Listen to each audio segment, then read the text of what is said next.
Imigrante morre dentro de um centro de detenção de imigração no estado do Missouri. A causa, segundo a ICE, foi aparente suicídio. Em Los Angeles, o condado declara estado de emergência diante do aumento das operações federais de imigração. E a imprensa americana reage com força. Grandes veículos rejeitam novas regras impostas pelo Pentágono, que tentam limitar o acesso de jornalistas a informações públicas. E a polêmica cresce sobre o uso de uma forma extrema de contenção chamada RAP. Tudo isso e muito mais, agora no Agenda 47. Olá, está no ar o Agenda 47. Estamos presentes em várias plataformas para que você fique sempre bem informado. Em todos os Estados Unidos e Canadá pela SPT Television, SIC Internacional, e também na plataforma de streaming SPT Plus. E claro, no nosso canal no YouTube, Seaba Brazilian Television. Aproveita, se inscreva agora mesmo, comente, compartilhe e assine, ative aqui, o sininho das notificações para não perder nada em nosso canal. Informação de qualidade, credibilidade e conexão direta com a nossa comunidade, onde quer que ela esteja. Agentes do ICE prenderam em 25 de setembro, em Charlottesville, David Ambrosio Herrera, imigrante indocumentado mexicano de 36 anos, condenado por atos indecentes com crianças menores de 15 anos. Ele já havia sido deportado e retornou ilegalmente ao país diversas vezes. Após ser condenado em setembro de 2025, com pena suspensa pelo tribunal local, ele foi detido minutos após deixar o fórum por agentes da ICE. Para ele, segundo os agentes da ICE, ele é um criminoso reincidente e agressor sexual que não deveria estar em solo americano. Um imigrante indocumentado morreu sob custódia da ICE em Missouri. Segundo autoridades, ele foi encontrado inconsciente com um lençol amarrado no pescoço. Um parente desse caso, aparentemente esse caso foi um suicídio. Apesar das tentativas de reanimação, ele foi declarado morto por volta das 15h47. A agência alega que tem protocolos para garantir atendimento médico e humano, mas esta já é a segunda morte em custódia da ICE no estado do Missouri, somente em 2025. Em Portland, manifestantes protagonizaram protestos nus e ciclismos em frente à sede da ICE para criticar a militarização da cidade e as políticas imigratórias do governo Trump. A ação provocou imediata do Departamento de Segurança Interna do DHS, que monitorou a mobilização e fez prisões no local. O caso levanta debate sobre a liberdade de expressão, o uso da força estatal e o limite da provocação simbólica no protesto social. Em uma medida sem precedentes, o condado de Los Angeles declarou o estado de emergência para enfrentar os impactos econômicos e sociais das operações federais de imigração, que tem causado medo e instabilidade na rotina de milhares de famílias. Enquanto isso, em Chicago, uma perseguição de alto risco terminou em colisão e desencadeou confronto entre moradores e agentes federais com uso de gás lacrimogênio e tensões nas ruas do sul da cidade. O restaurante Trump Burger em Houston foi fechado após o proprietário Roland Barney ser preso por suspeita de fraude migratória. Barney, imigrante libanês que abriu a rede em 2020, enfrenta um processo de deportação. Sua audiência está marcada para o dia 18 de novembro. Enquanto isso, não tem mais hambúrguer do Trump. Um homem identificado como Mantavog Singhavara, também conhecido como Mike Pong, enfrenta um histórico criminal com pena que somam 156 anos. Segundo o registro do ICE, ele foi condenado por sequestro em 2 acusações, assalto armado, conspiração também em 2 acusações, e invasão de domicílio forçada, crimes que motivaram decisões de deportação feitas pelo ICE. Já em 2016, esse mesmo indivíduo, considerado entre os mais perigosos pelos Estados Unidos, foi justamente o foco das operações de remoção, como parte da estratégia de tornar a comunidade mais segura. Veja as cenas divulgadas pelo ICE dessas operações, dessas tipos de prisões. Okay, so we are here outside of Chicago, northwest suburbs. We're gonna try to apprehend a male from Laos. He has a final order of removal with extended criminal history. His convictions include statutory burglary, robbery, abduction, and also use of firearm. Let's get him out. Let's get him out. Let's see your ID. Okay. Unlock your door, sir. See if she could get her info. He's got an order of deportation. Yes, he has been. You have to check this out. No, we just talked to the people who didn't. So here's the look. We're at the station. He's got a phone. You can call, you do whatever he needs to do. But for now, do you mind just parking this car? Okay.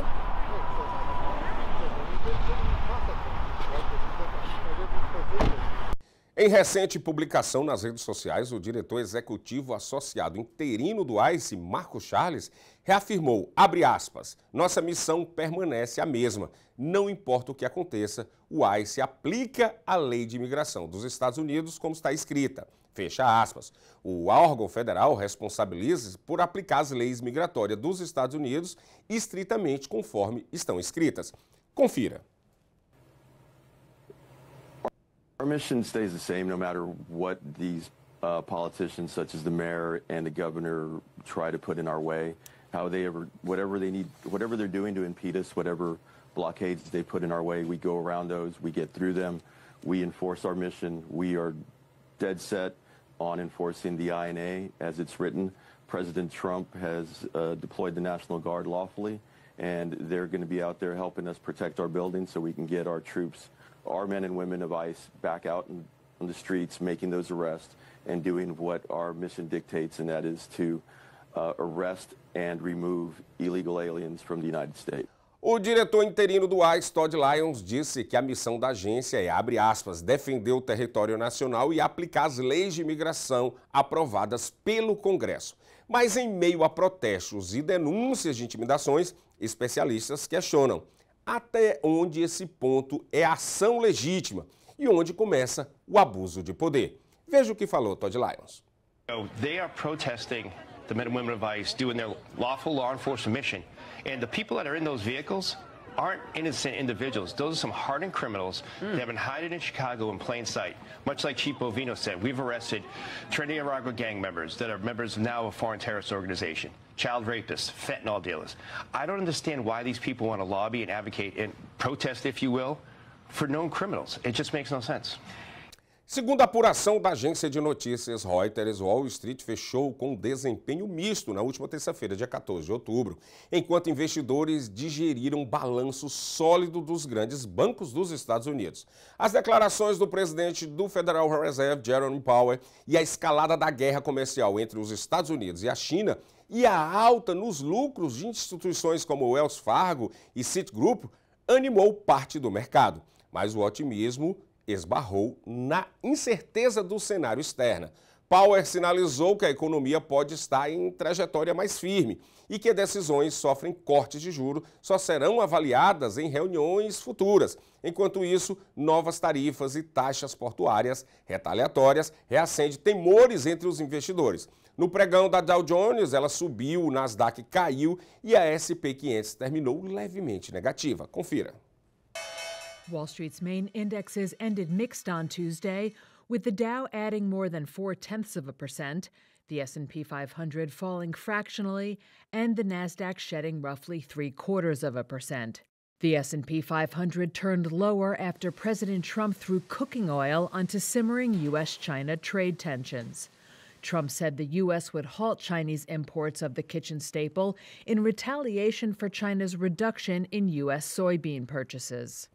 Meanwhile, the government shutdown dragged on for a 14th day, something that could eventually drag the market down with it, said Melissa Brown, managing director of investment decision research at SimCorp. I always hate to say this time it's different, but I think there's a potential because this time it could drag out a lot longer than any of the shutdowns in the past have dragged out.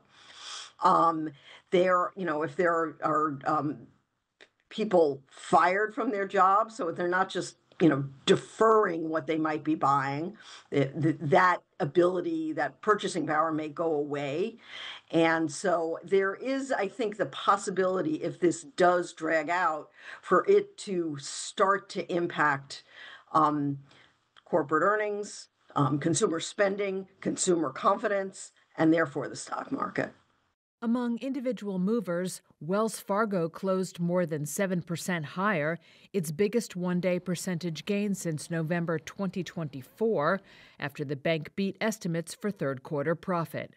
Shares of Walmart rose 5% after the retailer said it was partnering with OpenAI to enable customers and Sam's Club members to shop directly within ChatGPT. And shares of Caterpillar jumped 4.5% after JP Morgan raised its price target on the stock. O apoio dos Estados Unidos à Argentina está condicionado ao desempenho do partido do presidente Javier Milei nas eleições legislativas de meio mandado. Segundo Donald Trump, se Milei perder, abre aspas, não vamos perder nosso tempo, fecha aspas, com Buenos Aires. A declaração gera tensões nos mercados argentinos e pressiona o cenário político do país. Veja. I'm with this man because his philosophy is correct.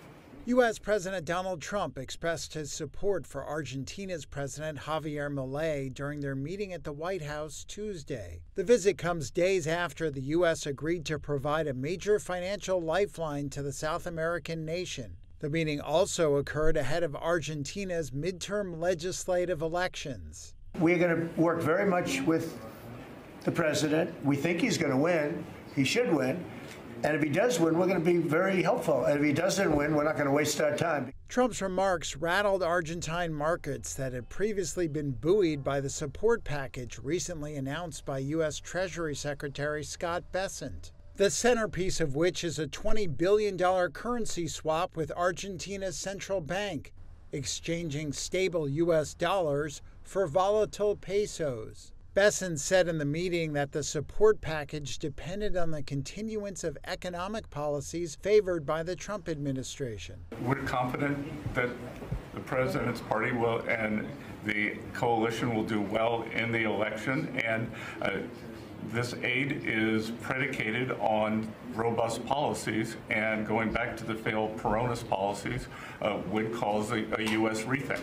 The economic lifeline for Argentina marks an unusual move for the U.S., particularly under an administration that has largely stayed away from major foreign interventions. The White House has framed the deal as a strategic effort to stabilize a key regional ally. But it has drawn criticism at home, including from Democratic lawmakers who have accused Trump of prioritizing foreign bailouts and investor protections while the U.S. government remains shut down. O presidente dos Estados Unidos, Donald Trump, disse na terça-feira que pode impor tarifas comerciais contra a Espanha, em retaliação à recusa do governo espanhol em elevar seus gastos militares para 5% do PIB, meta exigida por Trump para países da OTAN. Ele classificou a postura de Madrid como desrespeitosa com a aliança e avalia punições econômicas. A Espanha, que conseguiu isenção para manter em 2,1% do gasto militar, rebate, afirmando que cumpre suas missões na OTAN e não aceita imposições externas. Veja o trecho em que Trump fala isso. I'm very unhappy with Spain.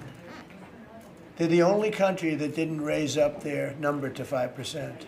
Every other country in NATO raised up to 5%. And Spain is doing very well off our backs. So I think what they did is not nice. I think it's very disrespectful to NATO.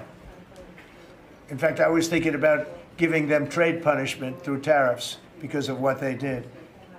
And I may do that. I think unbelievably disrespectful. Spain, the only one out of all the countries in NATO, the only one that said that is Spain. And I think that's, I think they should be punished for that. Yes, I do. Grandes veículos de imprensa anunciam uma forte reação contra o Departamento de Defesa dos Estados Unidos. O The New York Times e The Associated Press, Newsmax e outros rejeitam o novo conjunto de regras para cobertura militar impostas pelo Pentágono, que exigem pré-aprovação dos conteúdos. Eles afirmam que as normas são inéditas e ameaçam a liberdade de imprensa e declaram que não assinarão documento proposto pelo Pentágono, que defende que se trata de procedimentos de mídia e de bom senso. Enquanto isso, especialistas em direito constitucional alertam que essas regras podem ferir a primeira emenda dos Estados Unidos, impedindo reportagens independentes sobre o uso de verbas militares ou operações não divulgadas. Confira essa reportagem da AP. Dozens of reporters who work at the U.S. Pentagon could be evicted from their offices as early as tomorrow. That's because journalists have been asked to sign on to a new press policy that the Pentagon is establishing, and many of the news organizations, including the New York Times, the Washington Post, Newsmax, the Associated Press, and others are not agreeing to this policy. According to the Pentagon, they'll be asked to turn in their badges and leave the Pentagon. The new rules impose restrictions on where reporters can go in the Pentagon, but they have also raised a lot of concerns with news organizations because they're being asked to acknowledge a rule that basically restricts their reporting to only material that the Department of Defense specifically approves being released to the public. A lot of people say that violates their First Amendment rights to gather news. A lot of the news organizations are saying they're not going to sign it, and this is all coming. Agora vamos para a reportagem especial do dia. Agentes da ICE têm empregado um dispositivo de contenção corporal integrado chamado de RAP em deportações, mesmo após alerta de riscos à segurança feito por uma divisão de fiscalização do Departamento de Segurança Interna. Usuários relatam permanecer presos no traje por horas durante voos, com dores, edema e trauma psicológico. Especialistas e advogados acusam o uso de ser punitivo e desproporcional e sem transparência, enquanto a ICE se recusa a divulgar políticas do uso, ou seja, o registro formal de quem está realmente usando. Veja essa outra reportagem especial da agência de notícia Associated Press. They took me with that bag they tied my feet and hands to when they broke my finger from here. From here they broke my hand. That bag Juan Antonio Pineda is referring to is the RAP, a restraint system used by law enforcement throughout the country. The RAP is meant to stop a fight, to eliminate the strikes and blows, to make somebody sit comfortably, again, reasonably comfortable, right? It's not a comfortable situation. But about a dozen people have told the Associated Press that Immigration and Customs Enforcement officers had used it on them or their loved ones, simply for crying or verbally objecting to their deportation. I wouldn't say that that's ICE's overall policy. I don't think that's, because if it was anybody's policy, I'd have a hard time working with that organization, right? Because that's not the purpose of the RAP. In response to an AP query, Assistant Homeland Security Secretary Tricia McLaughlin wrote, "The use of restraints on detainees during deportation flights has been long-standing standard ICE protocol and an essential measure to ensure the safety and well-being of both detainees and the officers' agents accompanying them." An internal watchdog report raised red flags, in part because of concerns about reports of deaths involving the use of the RAP by police. The AP has identified a dozen fatal cases in the last decade where local police or jailers around the United States used the RAP, and autopsies determined that restraint had played a role in the death. But the makers of the RAP say there have been no deaths when deployed properly, and they made modifications for the device used by ICE. We created a metal loop in the front so that persons can be handcuffed to the front. And I can sit here like this, you know, it's almost like I'm folding my hands, listening to a speech or, you know, watching something on TV. Pineda, the El Salvadoran man who said he was in the country legally, says ICE officers kept him in the RAP for over 16 hours during 2 round trips to the Mexican border. He has since been deported to that country. Esta é uma denúncia que põe em xeque o respeito aos direitos humanos no processo de deportação. E a nossa última notícia do dia é que, em Washington, o presidente Donald Trump concedeu ontem, de forma póstuma, a Medalha da Liberdade ao ativista conservador Charlie Kirk, exatamente no dia em que ele completaria 32 anos. Kirk foi assassinado no último mês enquanto falava em um campus universitário em Utah. Um episódio que comoveu o país e reacendeu o debate sobre a violência política. No Jardim da Casa Branca, a esposa de Kirk recebeu a honraria em uma cerimônia marcada por discursos emocionados, críticas e a polarização política e medidas de represária diplomaticamente controversas. Veja o trecho dessa honraria. Today we're here to honor and remember a fearless warrior for liberty, beloved leader who galvanized the next generation like nobody I've ever seen before, and an American patriot of the deepest conviction, the finest quality and the highest caliber, the late, great Charlie Kirk. He was assassinated in the prime of his life for boldly speaking the truth, for living his faith and relentlessly fighting for a better and stronger America. He loved this country. And that's why this afternoon it's my privilege to posthumously award Charles James Kirk our nation's highest civilian honor, the Presidential Medal of Freedom. Thank you.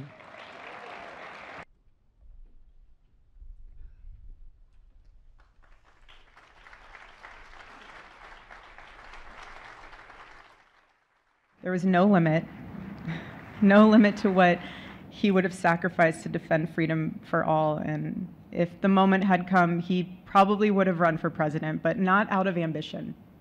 He would only have done it if that was something that he believed that his country needed from a servant's heart standpoint. His story reminds us all that to live free is the greatest gift, but to die free is the greatest victory. Happy birthday, my Charlie. Happy Freedom Day. God bless you.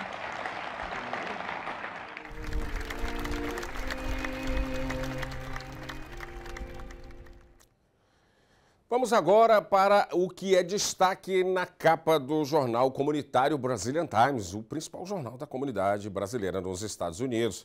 Vamos ver aqui o que é destaque. Brazilian Times aí traz o Brazilian Times da Flórida, esse aqui. Encontro solidário no Consulado-Geral do Brasil em Miami celebra o espírito do Thanksgiving. Departamento de Justiça contradiz DeSantis sobre Alligator Alcatraz e nem todos os detidos estão em processo de deportação. Consulado-Geral do Brasil em Miami celebrar a Semana da Herança Brasileira. Tudo isso é destaque no jornal Brazilian Times, 16 de outubro, que é o jornal que vai até o dia 16 de outubro. Hoje é 15 ainda, mas ainda esse jornal quer dizer que ele está valendo até aquele período. Quero agradecer, o diretor fala no meu ouvido aqui, eu queria que vocês um dia ouvissem aqui. Quero agradecer a todos vocês que continuam assistindo o nosso programa, compartilhando para que mais pessoas cheguem ao nosso canal e continuam fazendo isso. Se inscreva, comente, deixa o like, o dislike e principalmente ative o sininho, das notificações para não perder nada quando for lançado no nosso canal. Logo mais às 7 horas da noite estarei de volta aqui, ancorando o Brasil News, trazendo os detalhes e as notícias do dia do Brasil, dos Estados Unidos e do mundo. Até mais!